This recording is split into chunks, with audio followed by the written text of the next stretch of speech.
Hey guys, my name is Jess, and I'm going to give you guys 3 very good loadouts that you should try and utilize in your venture missions, okay? So, let's get started.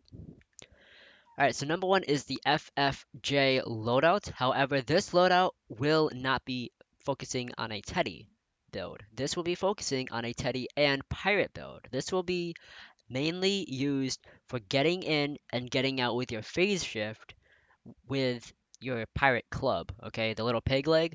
That thing's very, very, very strong. So what you want to do is run FFJ loadout. You want to go both the Gumshoe or Deco hero for the bonus damage on your fragment abilities, along with the Bear Zerker from Quinn, alright? Now this is very powerful because it buffs your damage by 30%. So now you have 60% bonus damage along with charge fragments on your Teddy. And you really only want to use the charge fragments for your Teddy unless you have more than 2 or 3. Then you can use the other excess ones on the shock tower because the shock towers are also very powerful, albeit they only last for a couple seconds, right? So this is the build that you want to go, and you're not gonna be playing like a background character, right? You're gonna be up there in the midst, right? In their husk spaces, right? With the peg legs, with the teddies, and you have the coconuts to heal you. You just phase shift out. Okay, you run up to them. You don't phase shift in because that's just stupid. Right? You run up to them, smack them a bit with the clubs, pop a coconut or two to heal back up to full, and then whip out the little cannonball grenades, to take them all out if there's a lot of them. It goes very well with funnels. It goes very well with spawn killing, right? And you have your Teddy to help out, right? And it's going to cost you 0 energy, so you don't have to worry about not having any energy to phase shift out, right? All right, number 2.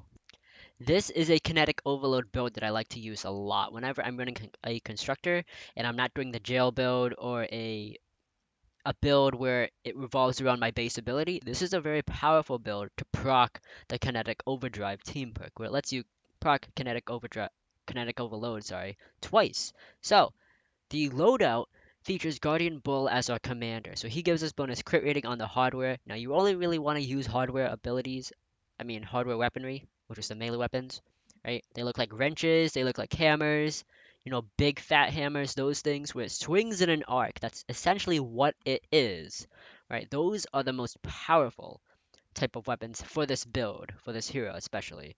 And then there's Kinetic Overload, and then you have Energy Siphon for the shield that goes well with Dragon Days. Now these two heroes, this is IG Ken, now this is Thunderstrike Mari, both very, very powerful. This one lets you, whenever your shield depletes, it creates an AoE stun for 1 second. And you can proc that little AoE stun non-stop whenever you are recovering energy, which is through this hero. And then for the last 3 are heroes that apply very well to Kinetic Overload, along with Kinetic Overdrive. So this is Knight's Impact from BKG, Black Knight Guardian.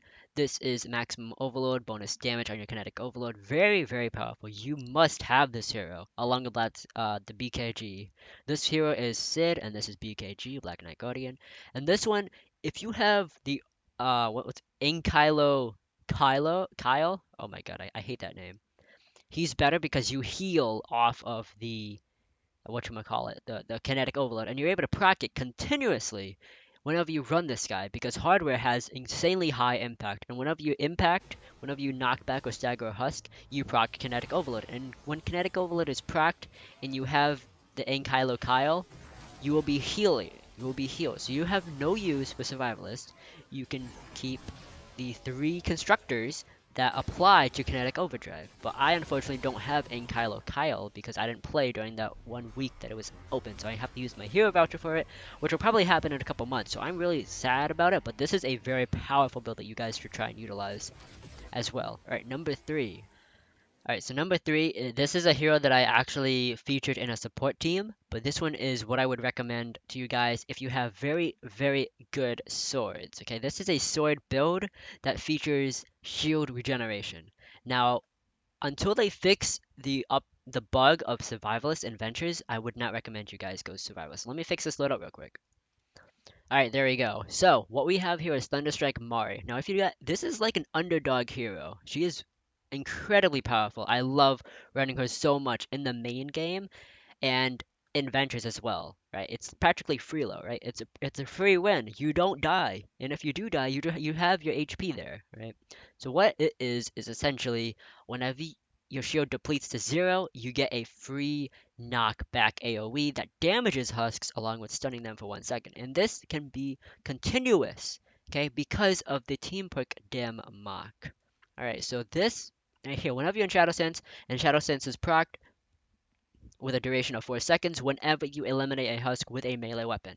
So this right here lets you regenerate shield whenever you're in Shadow Sense. This is 9% shield regeneration per 1 second. Big, big, and big, right?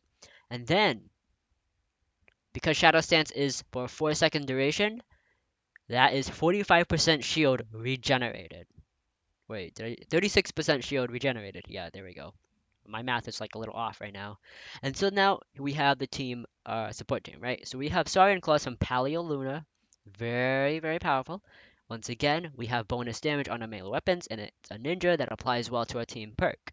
Then we have Energy Siphon from IG Ken into Galactic Ken, where if we have an energy damage weapon, such as a Storm Blade or a Laser Blade or a Krypton Sword, which I personally love to use, I use it, and whenever the husk is eliminated, we generate 8.5% of the shield. So that's big. That's immediate. Immediate. Okay? I'm pretty sure it's immediate. Next is Legendary Blade from SMK, Swordmaster Ken. Gives us bonus damage whenever we're in Shadow Stance, which applies very well to Dim Mock, along with this hero. And then we have Whiteout Fiona, who gives us these crits. If we are using crits, it's very, very big. Sorry, if we're using swords, it's very, very big. And then we have Night Stalker. Now this will help us with the mobility. We are already mobile with Ninja, with the Ninja perk of Mantis Leap. However, this makes it even better because we're able to hop around non-stop, over and over and over again. All right. So this is practically one of my most played loadouts, so to speak. Lots of players ask me, what the heck is that's happening around you? Are you glitching?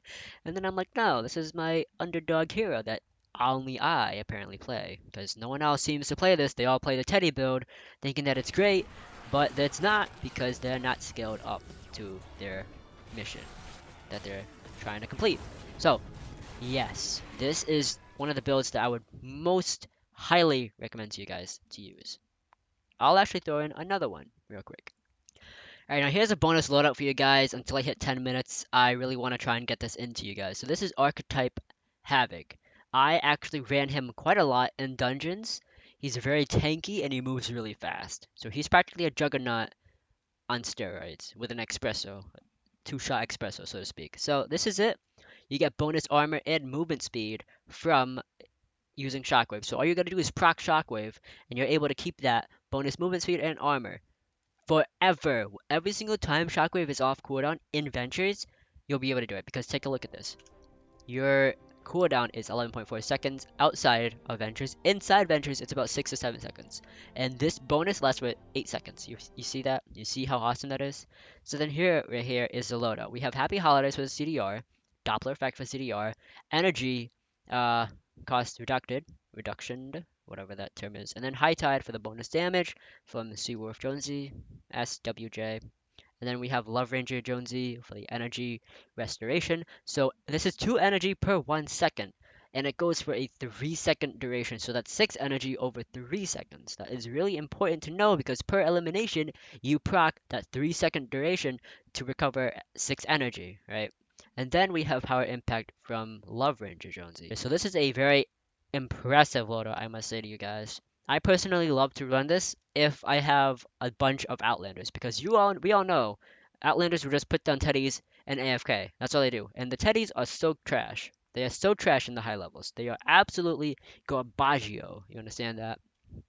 Alright, so this is a very powerful build. You're going to be very tanky. You're going to be able to deal a lot of damage, and you'll have more than enough energy to proc the lefty and righty pistols, right? While your Shockwave is still on cooldown, because you're just going to be in the little spawn area, you know, smacking the husk silly, recovering a ton of energy, and the energy cost is only 20 energy. It's 30% reduction, so instead of 30, it's 20, right? So it's really great. It's really, really great. So yeah, that's about it, guys. Hope you guys have enjoyed the video. My name is Jess. I feel nauseous right now. But anyways, yeah. So please leave a like, comment, subscribe.